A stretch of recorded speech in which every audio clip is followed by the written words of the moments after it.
नमो भगवते वासुदेवाय। पूर्णिमा व्रत कथा। व्रत का महत्व। हिंदू धर्म में प्रत्येक पूर्णिमा तिथि का विशेष महत्व होता है। इस दिन चंद्रदेव की पूजा की जाती है और व्रत रखने से व्यक्ति के जीवन में सुख, समृद्धि और मानसिक शांति आती है। अलग अलग पूर्णिमाओं के अलग अलग देवी देवताओं को समर्पित व्रत होते हैं, जैसे गुरु पूर्णिमा, बुद्ध पूर्णिमा, वट पूर्णिमा।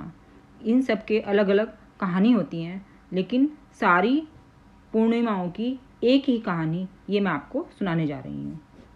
द्वापर युग में एक बार यशोदा जी ने कृष्ण से कहा, हे कृष्ण, तुम सारे संसार के रचयिता तथा पालनहार हो। आज कोई ऐसा उपाय मुझसे कहो जिसके करने से स्त्रियों को सौभाग्य की प्राप्ति हो तथा उनकी सारी मनोकामनाएं पूर्ण हो। श्री कृष्ण कहने लगे, हे माता, मैं आपको एक उपाय विस्तार से बताता हूँ। सौभाग्य की प्राप्ति के लिए स्त्रियों को 32 पूर्णिमासों का व्रत करना चाहिए। श्री कृष्ण जी आगे कहने लगे कि इस धरती पर एक राजा चंद्रहास की अनेक प्रकार के रत्नों से परिपूर्ण कातिका नामक नगरी थी। वहाँ पर धनेश्वर नाम का एक ब्राह्मण था और उसकी स्त्री अति सुशील एवं रूपवती थी।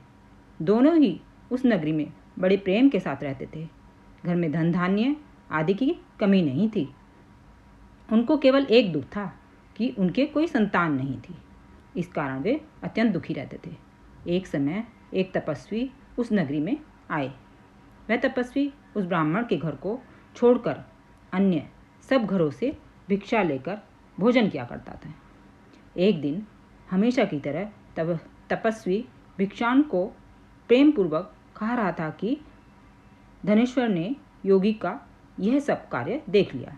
धनेश्वर योगी से बोला, महात्मान, आप सब घरों से भिक्षा लेते हैं, परंतु मेरे घर की भिक्षा कभी भी नहीं लेते। इसका कारण क्या है?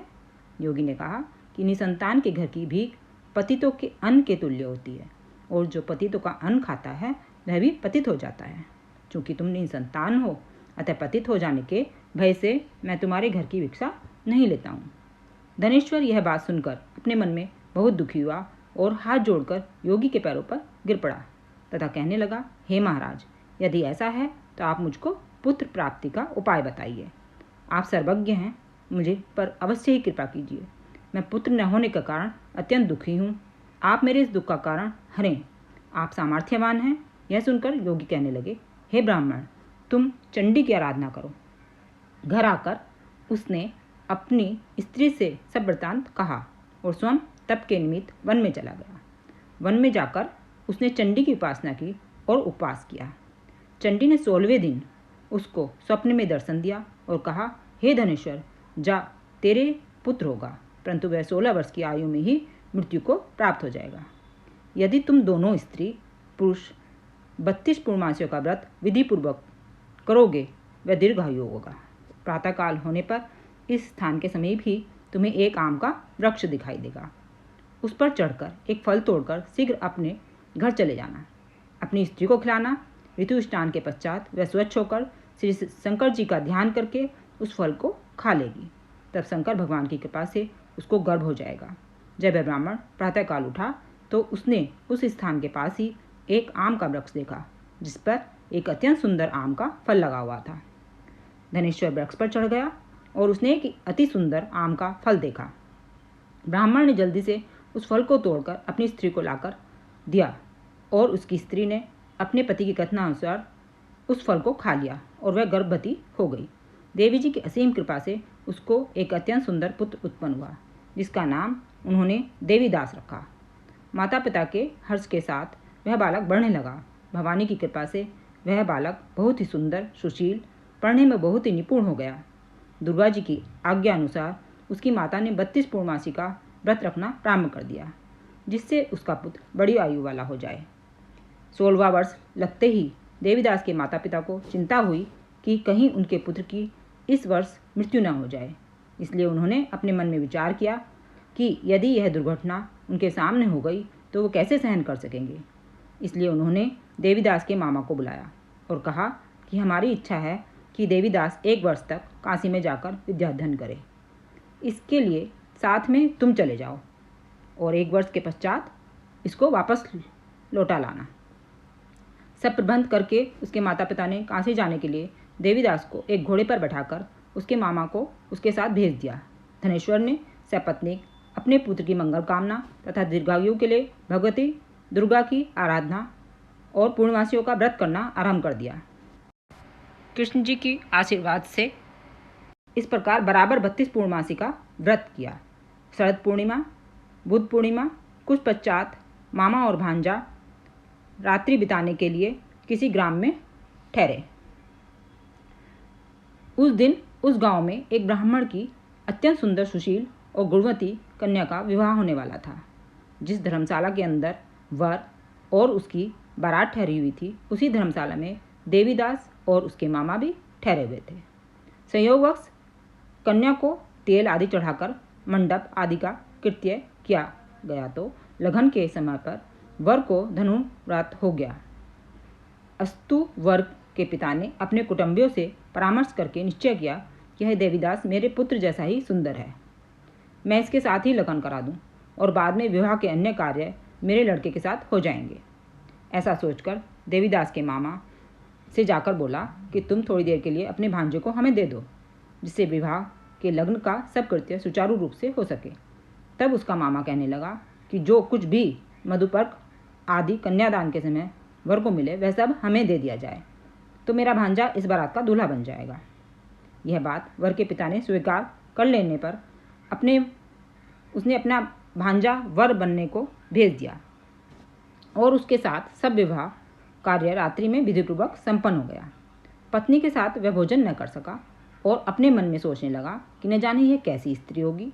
वह एकांत में इस सोच में पड़ गया तथा उसकी आंखों में आंसू भी आ गए।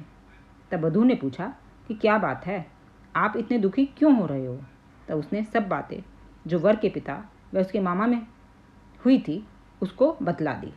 तब कन्या कहने लगी, मैं ब्रह्म विवाह के प्रीत होगा, मैं यह नहीं मानूंगी, मेरी शादी आपसे ही हुई है। देव, ब्राह्मण और अग्नि के सामने मैंने आपको ही अपना पति बनाया है, इसलिए आप ही मेरे पति हैं, मैं आपकी ही पत्नी रहूंगी, किसी अन्य की कदापि नहीं। तभी देवदास ने कहा, ऐसा मत करिए, क्योंकि मेरी आयु बहुत थोड़ी है, मेरे पश्चात आपकी क्या गति होगी, इन बातों को अच्छी तरह विचार कर लो। परंतु वह दृढ़ विचार वाली थी, बोली कि जो आपकी गति होगी वह मेरी गति होगी।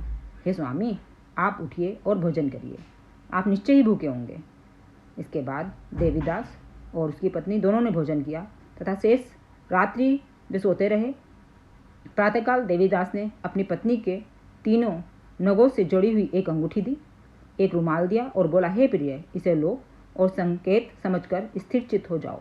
यदि मैं जीवित रहा तो अवश्य वापस आऊँगा, अन्यथा समझ लेना मेरी मृत्यु हो गई। यह समझाकर वह चला गया।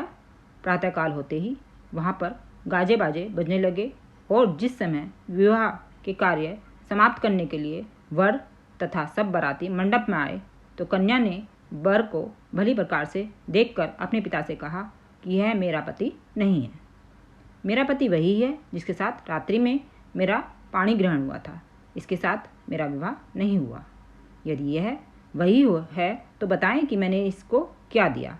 मधुपर्क और कन्यादान के समय जो मैंने भूषण आदि दिए उन्हें दिखाए तथा रात में मैंने क्या गुप्त बातें कही थी वह सब सुनाए।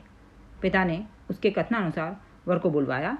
कन्या की यह सब बातें सुनकर वह कहने लगा कि मैं कुछ नहीं जानता। इसके पश्चात लज्जित होकर वह चला गया और सारी बारात भी अपमानित होकर वहाँ से लौट गई। इस प्रकार देवीदास काशी चला गया। जब कुछ समय बीत गया तो काल से प्रेरित होकर एक सर्प रात्रि के समय उसको डसने के लिए वहाँ पर आया, परंतु व्रत के प्रभाव से उसको काट न पाया, क्योंकि पहले ही उसकी माता ने 32 पूर्णिमा का व्रत कर रखा था। इसके बाद मध्याह्न के समय स्वयं काल वहाँ पर आया और उसके शरीर से उसके प्राणों को निकालने का व्रत करने लगा, जिससे वह मूर्छित होकर पृथ्वी पर गिर पड़ा। भगवान की कृपा से उसी समय पार्वती जी के साथ श्री शंकर जी वहाँ पर आए। उसको मूर्छित दशा में देखकर पार्वती जी ने भगवान शंकर से प्रार्थना की कि हे महाराज, इस बालक की माता ने पहले 32 पूर्णिमा का व्रत किया था, जिसके प्रभाव से इसका मृत्यु दोष कट गया। भवानी के कहने पर भक्त वत्सल भगवान शिव जी ने उसको प्राण दान दे दिया। इस व्रत के प्रभाव से काल को भी पीछे हटना पड़ा और देवीदास स्वस्थ होकर बैठ गया। उधर उसकी स्त्री उसकी प्रतीक्षा कर रही थी। जब 16वां वर्ष व्यतीत हो गया तो देवीदास भी अपने मामा के साथ काशी से चल दिए। इधर उसके ससुर उसको ढूंढने के लिए अपने घर से जाने ही वाले थे कि वह दोनों मामा भांजे वहाँ पर आ गए। उसको आया देखकर उसका ससुर बड़ी प्रसन्नता के साथ अपने घर में ले आया तथा बाद में खूब धन के साथ अपनी पुत्री को उसके साथ विदा किया। श्री कृष्ण जी कहने लगे कि इस प्रकार धनेश्वर 32 पूर्णिमाओं के व्रत के प्रभाव से पुत्रवान हो गया। जो भी स्त्री इस व्रत को करती है वे जन्म जन्मांतर में वैधव्य का दुख नहीं भोगती और सदैव सौभाग्यवती रहती हैं। यह मेरा वचन है, इसमें कोई संदेह नहीं है। यह व्रत पुत्र पौत्रों को देने वाला तथा संपूर्ण मनोकामनाओं को पूर्ण करने वाला है। 32 पूर्णिमाओं के व्रत से व्रती की सब इच्छाएं भगवान शिव की कृपा से पूर्ण हो जाती हैं। इसी प्रकार हर स्त्री अगर ये व्रत रखे तो उसकी सारी मनोकामनाएं पूर्ण होती हैं। इस व्रत की विधि: प्रातः स्नान करके व्रत का संकल्प लें, दिन भर फलाहार करें, व्रत रखें, शाम को चंद्रमा के दर्शन करें, चंद्र देव को अर्घ्य देकर दूध जल चावल चढ़ाएं, व्रत कथा सुनें या पढ़ें, अंत में व्रत का पारण करें। और इसके फल और लाभ क्या हैं? चंद्रमा की कृपा से मानसिक शांति मिलती है, दरिद्रता दूर होती है, परिवार में सुख समृद्धि आती है, पुण्य की प्राप्ति होती है और जो निसंतान होते हैं उनको संतान की प्राप्ति होती है। ओम नमो भगवते वासुदेवाय।